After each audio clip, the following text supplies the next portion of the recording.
Hi, Respond friends. Welcome back to another segment of Warning Sign Wednesday. If you've been following us, you know October is National Domestic Violence Awareness Month, and each Wednesday at 1 p.m. we are doing a warning sign, helping to empower people to be able to recognize signs of domestic abuse. My name is Jassie. I am the Residential Services Coordinator here at Respond, and today I will be speaking about verbal abuse. Let's talk about it. What exactly is verbal abuse?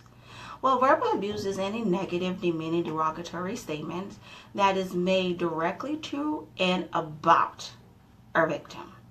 It is not only meant to humiliate, but to exercise power and control over that person. And as with any domestic abuse, it involves a pattern. We receive a couple of questions from people all around asking us what are the signs that we can talk about in terms of verbal abuse. I will be answering some of those questions here today. But we know the basic verbal abuse, the name calling, right? Calling someone outside of their names, saying things that are hurtful and untrue about that person. But there are others that can be more subtle. For example, trivializing. Trivializing is where a victim, things that are important to them are made to seem like it's insignificant. For example, a person may have a random topping on a pizza, and that is their favorite topping. An abuser may trivialize that and say, well, oh, why do you like that? Or maybe a fashion sense, a religion. All of those things that are important to a person, an abuser may make seem insignificant. Maybe criticizing or discounting are things that can be subtle but are also signs of verbal abuse. Maybe saying, oh, well, you're such a victim. Or you think you're so special. Or who do you think you are? Or maybe telling a family or a friend, oh, she's so sensitive. Oh, she or he is dramatic. Those are signs. And if it's over time on a regular basis, can be signs of verbal abuse. So let's go to the questions that we have and see what we can answer today. One of the questions that came in says, my partner has yelled and called me names, but we love each other so much. I don't believe they really mean it because people say things they don't mean all the time. Could it be that they have anger issues? You're right. People say mean things all the time, and people say things they do not mean. We all do it, frankly. But being able to identify an angry behavior versus an abusive behavior. An angry person may lash out. There may be a situation that they are faced with and they are being difficult or they are being irrational. However, with that behavior may come an apology. The person may work on changing that behavior and recognizing where they went wrong. With an abusive behavior, that is meant to exercise power and control over that person. Again, the abuser may blame the victim for the abuser's action. Well, because you did this, so this is why I'm doing this.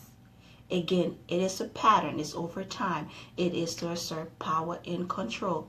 They do not take responsibility. They do not want to be held accountable for that behavior. Now, where do you draw the line? Where do you then consider, is it time for me to leave this relationship? Exactly. You draw the line when they are not recognizing that the behavior is abusive.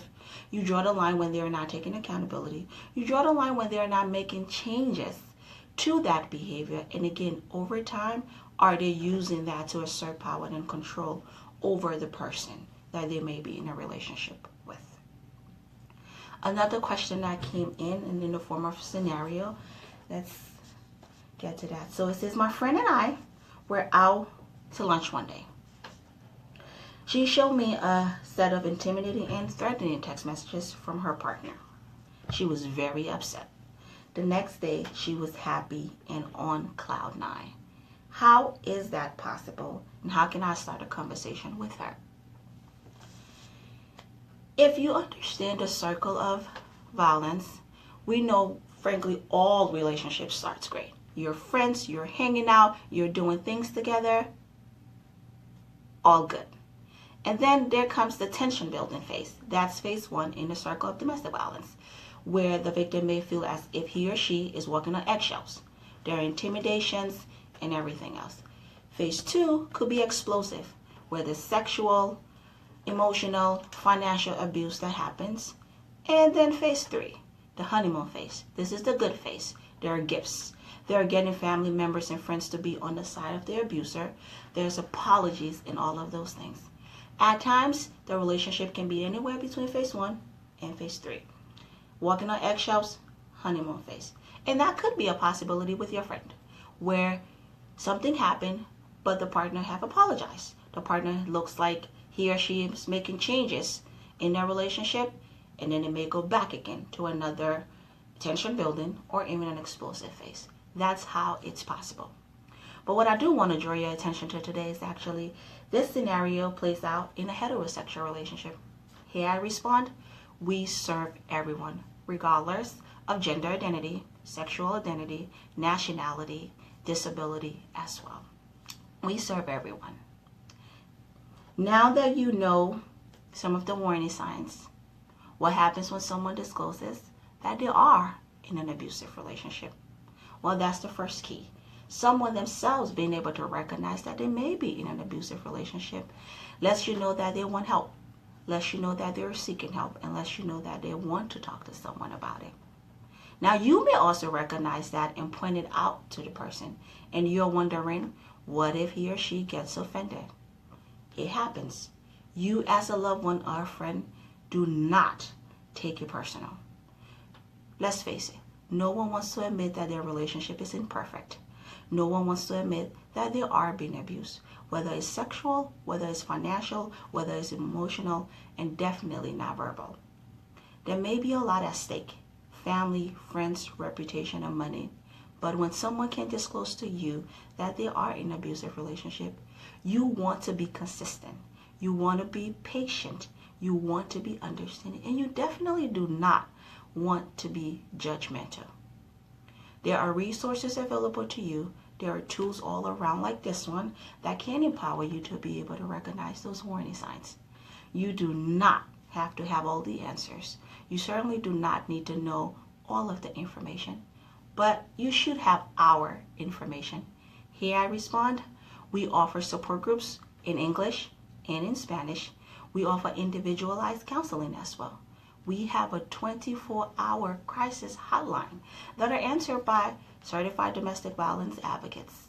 You can call us on 617-623-5900. In case you missed that, 617-623-5900. Or visit us at www.respondinc.org. Again, this is this week's verbal abuse. Next week we will be talking about strangulation. So I hope you will come back for another segment of Warning Sign Wednesdays. Again, my name is Jassie, and that is my time. Until next time.